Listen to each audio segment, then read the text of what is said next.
ಇನ್ನು ಬೆನ್ನು ನೋವು ಅಂತ ಮಧ್ಯಂತರ ರಿಲೀಫ್ ಅನ್ನ ಪಡೆದಿರುವಂತಹ ನಟ ದರ್ಶನ್ ಫುಲ್ ರಿಲೀಫ್ ಪಡೆಯುವಂತಹ ಯತ್ನಕ್ಕೆ ಮತ್ತೆ ಹಿನ್ನಡೆಯಾಗಿದೆ. ಮೊನ್ನೆ ವಿಚಾರಣೆ ನಡೆಸಿದ್ದಂತಹ ಹೈಕೋರ್ಟ್ ವಿಚಾರಣೆಯನ್ನ ಇವತ್ತಿಗೆ ಮುಂದೂಡಿತ್ತು. ಇವತ್ತು ದರ್ಶನ್ ಪರ ಸಿವಿ ನಾಗೇಶ್ ಪ್ರತ್ಯಕ್ಷದರ್ಶಿಗಳ ಹೇಳಿಕೆಯನ್ನ ಉಲ್ಲೇಖಿಸಿ ಪ್ರಬಲ ವಾದವನ್ನ ಮಂಡಿಸಿದ್ರು. ವಾದವನ್ನ ಆಲಿಸಿದಂತಹ ನ್ಯಾಯಾಲಯ ಅರ್ಜಿ ವಿಚಾರಣೆಯನ್ನ ನಾಳೆಗೆ ಮುಂದೂಡಿಕೆ ಮಾಡಿದೆ.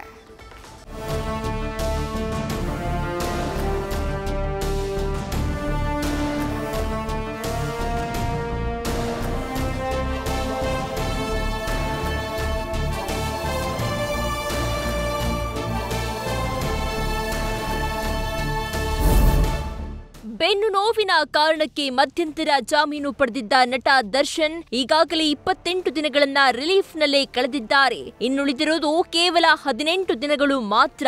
ಮಧ್ಯಂತರ ರಿಲೀಫ್ನಲ್ಲಿರೋ ದಾಸ ಪೂರ್ಣ ಪ್ರಮಾಣದಲ್ಲಿ ರಿಲೀಫ್ ಪಡೆಯಲು ಸಾಧ್ಯವಾಗದೆ ಒದ್ದಾಡುವಂತಾಗಿದೆ. ದರ್ಶನ್ ರೆಗ್ಯುಲರ್ ಬೇಲ್ ಅರ್ಜಿ ವಿಚಾರಣೆ ನಾಳೆಗೆ ಮುಂದೂಡಿಕೆ. ಹೈಕೋರ್ಟ್ ನ್ಯಾಯಮೂರ್ತಿ ವಿಶ್ವಜಿತ್ ಶೆಟ್ಟಿ ಪೀಠದಲ್ಲಿ ನಡೆದ ವಿಚಾರಣೆ. ರೇಣುಕಾಸ್ವಾಮಿ ಹತ್ಯೆ ಕೇಸ್ನಲ್ಲಿ ನಟ ದರ್ಶನ್ ರೆಗ್ಯುಲರ್ ಬೇಲ್ ಅರ್ಜಿಯ ವಿಚಾರಣೆ ಹೈಕೋರ್ಟ್ ನಡೆಸಿದೆ.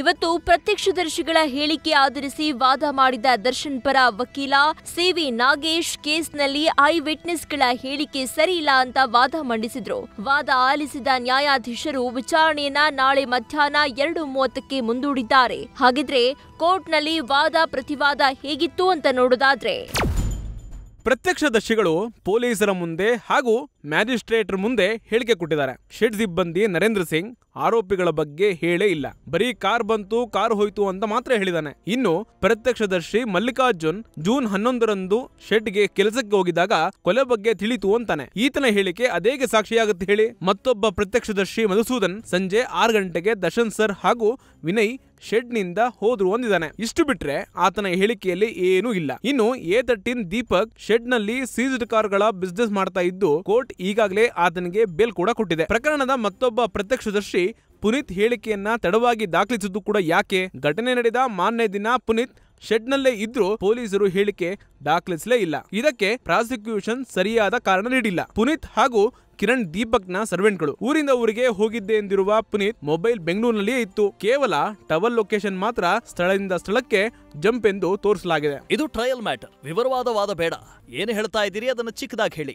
ಗೋವಾಗೆ ಹೋಗಿರೋದು ಯಾವಾಗ ಅಂದ್ರೆ 21/5ಕ್ಕೆ ಟಿಕೆಟ್ ಬುಕ್ ಆಗಿದೆ. ಇಷ್ಟು ಬೇಗ ಟಿಕೆಟ್ ಬುಕ್ ಸಾಧ್ಯವೇ? ಪೊಲೀಸರು ಹೇಳುವ ಸುಳ್ಳಿಗೂ ಒಂದು ಮಿತಿ ಇರಬೇಕು. ರಿಟ್ರೀವ್ ಆಗಿರೋ ಫೋಟೋಗಳು ಕೂಡ ಸೃಷ್ಟಿ ಮಾಡಿದ ಫೋಟೋಗಳಾಗಿದೆ. ಪುನೀತ್ ಪ್ರಯಾಣ ಮಾಡಿರೋದು ಜೂನ್ 13ಕ್ಕೆ. ಅವನಿಗೆ ಹೆದರ್ಕೊಂಡು ಹೋಗಬೇಕು ಅಂತ ಮೊದಲೇ ಗೊತ್ತಿತ್ತ? ಅಂತೂ ಗೋವಾಗಂತೂ ಹೋಗಿದ್ದಾನೆ ಅಲ್ವಾ? ಪ್ರತ್ಯಕ್ಷದರ್ಶಿಗಳು ಬಟ್ಟೆ ಬದಲಿಸಿದ್ದು ಹಾಗೂ ಮೊಬೈಲ್ ಮನೆಯಲ್ಲಿ ಇಟ್ಟಿರುವ ಬಗ್ಗೆ ಗೊಂದಲಮಯ ಹೇಳಿಕೆ ಕೊಟ್ಟಿದ್ದಾರೆ. ಪೊಲೀಸರು ಹೆಚ್ಚುವರಿ ತನಿಖೆ ತಪ್ಪುಗಳನ್ನ ಸರಿಪಡಿಸೋದಕ್ಕೆ ಮತ್ತೆ ಹೇಳಿಕೆಯನ್ನ ದಾಖಲಿಸಿದ್ದಾರೆ. ಈ ರೀತಿ ತಡವಾಗಿ ಹೇಳಿಕೆ ದಾಖಲು ಮಾಡಿರುವ ಬಗ್ಗೆ ಹೈಕೋರ್ಟ್ ಹಾಗೂ ಸುಪ್ರೀಂ ಕೋರ್ಟ್ ಆದೇಶ ಕೂಡ ಕೊಟ್ಟಿದೆ. ನನ್ನ ಕಕ್ಷಿದಾರ ಕಳೆದ ಕೆಲ ತಿಂಗಳಿನಿಂದ ಜೈಲಲ್ಲಿದ್ದಾರೆ. ಜಾಮೀನು ಮಂಜೂರು ಮಾಡಲು ಮನವಿ ಮಾಡ್ತಾ ಇದ್ದೀನಿ. ನೀವು ಪಡೆದಿರುವ ಮಧ್ಯಂತರ ಜಾಮೀನಿನ ಸ್ಥಿತಿ ಏನು?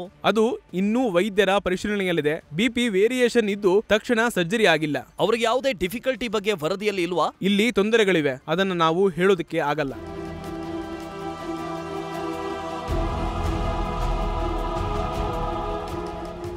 ಒಟ್ಟಾರೆ ವಾದ ಪ್ರತಿವಾದ ಆಲಿಸಿರುವ ನ್ಯಾಯಾಧೀಶರು ವಿಚಾರಣೆ ನಾಳೆಗೆ ಮುಂದೂಡಿದ್ದಾರೆ. ನಾಳೆ ನಟ ದರ್ಶನ್ಗೆ ರೆಗ್ಯುಲರ್ ಬೇಲ್ ಸಿಗುತ್ತಾ ಅಂತ ಕಾದು ನೋಡಬೇಕಿದೆ. Vishnu Prasad, crime bureau, news first.